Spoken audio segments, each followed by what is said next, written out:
So dito guys, unti-unting nagiging maayos yung, inyong, issue sa kaperahan. Kasi nga una sabi ko nga kung meron kayong mga battle issues, mga legal matters sa pera, una nare-resolve yan, pangalawa nagiging pabor sa inyo yung sitwasyon, pangatlo nagiging, may mga tumutulong sa inyo guys para malampasan niyo itong mga problema sa pera kung meron kayong mga money problems. So you have a helping hand. Una, again 'no, merong mga opportunities na dumadating. So itong mga opportunities na 'to.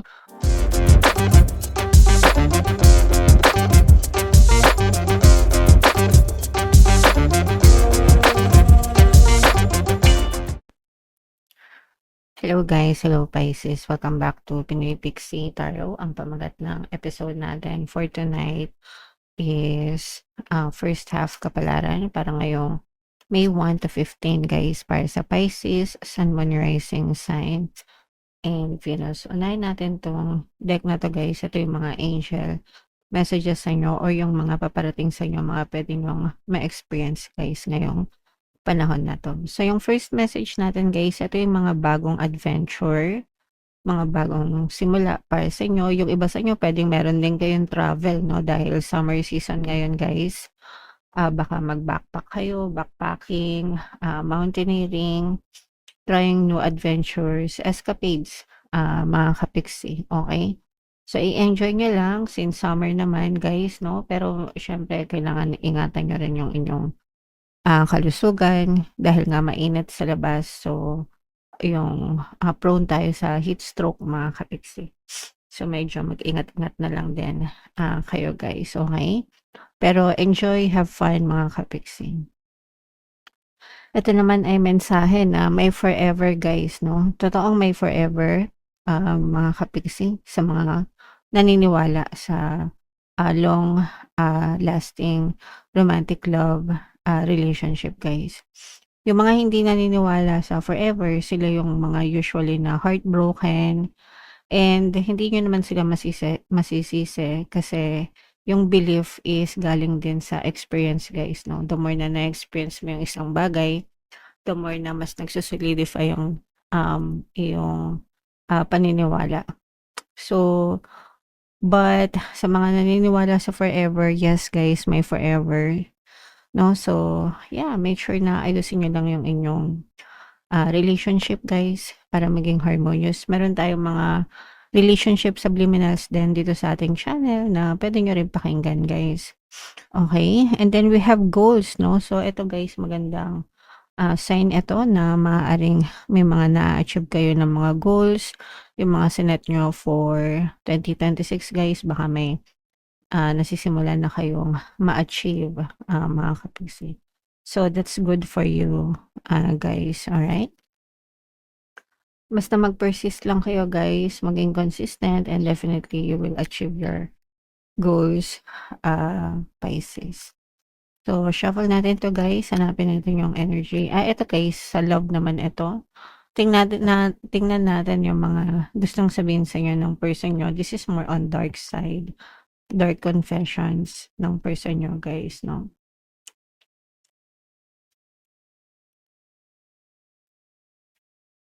Okay. So ito, my pride and ego got hurt. So I wanted revenge. I wanted to hurt you too. So kung sinasaktan ka ng person mo guys, sinasadya niya yun kasi gusto niyang gumanti sa'yo. This person meron siyang, nasaktan siya and meron siyang galit, no? Kaya niya ginagawa yung ginagawa niya sa'yo ngayon. If ever man na nakaka-experience kayo ng mga emotional pain dahil sa relationship, sinasadya yun ng person nyo. Ibig sabihin may nangyari sa inyo na hindi maganda, guys, no? I need to free myself from fears and doubts. I'm a caged bird. Eto guys, no? Yung mga fear and doubt niya sa'yo, yun din yung nag-trigger ng kanyang revenge sa inyo bukod dun sa kanyang pain na naramdaman guys, no? So, meron siyang mga fear and doubt sa inyo mga kapiksi. I pushed you away because I do not want the responsibility. So, itong person mo, hindi siya handa para sa isang committed na relationship, guys. So, yan yung mga love messages ng person nyo. Hindi naman siya love message, hurt message siya. Pero yeah, so shuffle natin 'to guys, ito yung deck na gagamitin natin. Hanapin natin yung energy ng Pisces. Habang sina-shuffle ko 'to, panoorin niyo muna yung video natin regarding sa ating, paano mag-manifest ng abundance video course. Kapiksi, sawa ka na ba sa mga struggles at hirap sa buhay mo? Masipag ka ba at masikap sa buhay ngunit hindi ka pa rin umaasenso? Ilang beses ka na bang nag-attempt magnegosyo at mag-invest pero palagi ka pa rin nalulugi? Sa pagkakataon na ito ay maaaring may subconscious beliefs ka na nagiging balakid sa iyong pag-unlad at pagyaman. Introducing, paano mag-manifest ng abundance video course. Dito ay matututunan mong ma-overcome ang mga balakid mo para tuluyan ka ng umunlad, umasenso, sumagana, maging matagumpay, successful at maswerte sa iyong kabuhayan, pera, trabaho, negosyo sa lapi at kaperahan ng bonggang-bongga. Dali, mag-send na ng email sa pinoypixie@gmail.com at simulan na ang iyong pagyaman ngayon. Alright, so sa lahat ng gusto mag-avail ng course guys, mayroon tayong paano mag-manifest ng abundance video course, paano mawala ang third party, at magkaroon ng harmonious na relationship, paano pabilikin si ex, reverse breakup. Sa mga interesado guys, mag-send lang kayo ng email sa pinoypixie@gmail.com. And sa mga naghahanap ng pampaswerte guys, mayroon tayong money shaker jar. Super effective na pampaswerte na to mga kapiksi, ito yan. At saka ito guys, so sa mga interesado, ito yung ating WhatsApp number, chat nyo lang ako dyan. Pwede yan sa trabaho, negosyo, salapi, kabuhayan in general guys. Super effective, ang dami ng success stories. Mag-avail na kayo guys.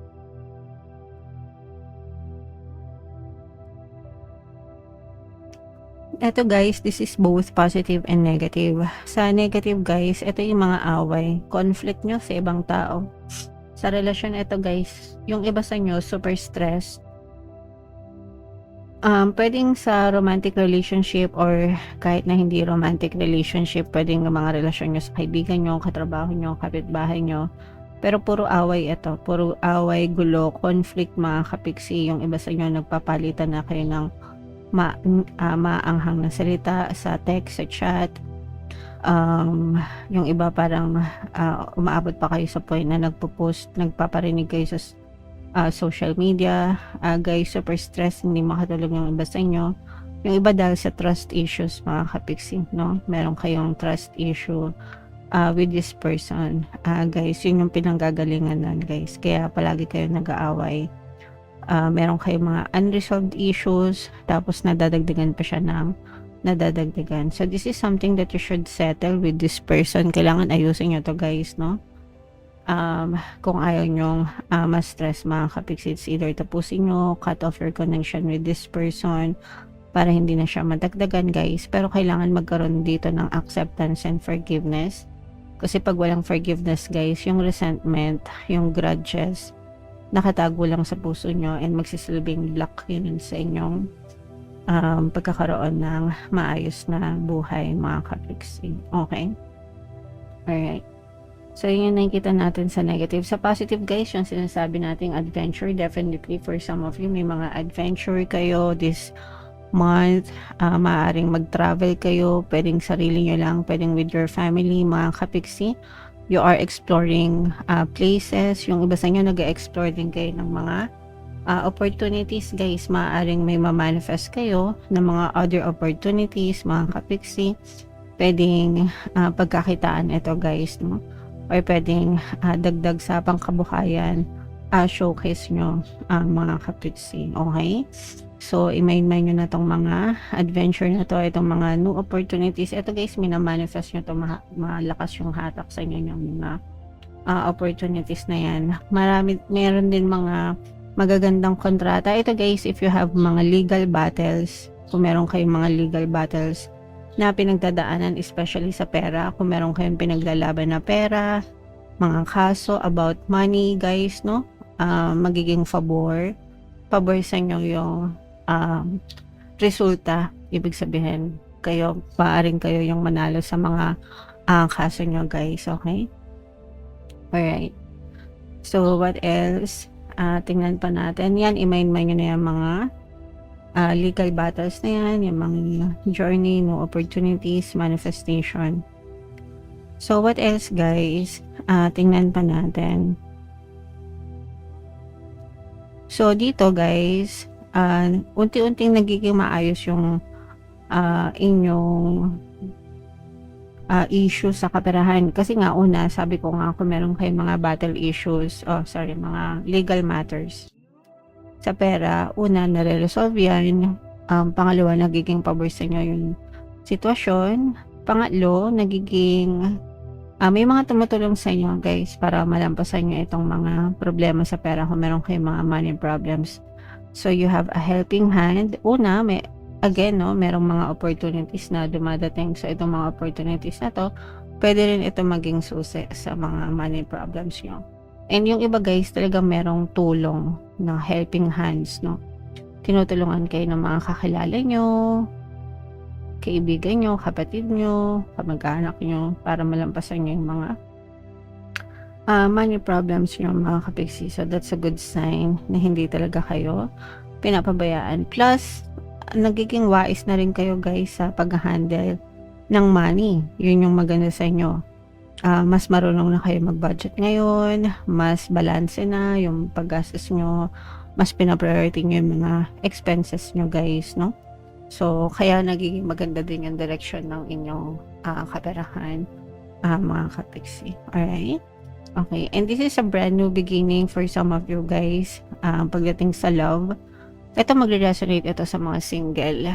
Merong maaring magparamdam yung mga napapansin nyo na libre-libre, no? Pag palagi kayo nililibre, palagi kayong tinitreat, guys, it's already a sign kung meron kayong mga kakilala sa inyong quantum bubble na parang hindi naman siya dati nanlilibre, pero ngayon palagi kanyang nililibre, ganto ganyan. So it's a sign that person meron siyang interest sa'yo.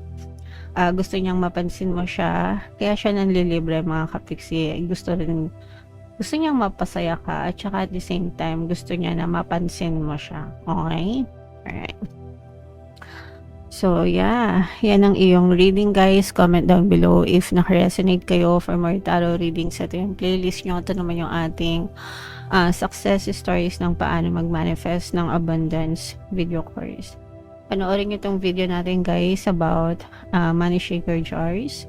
Thank you for liking, sharing, and subscribing. See you next time, guys. I love you all. Have a nice day. Bye-bye.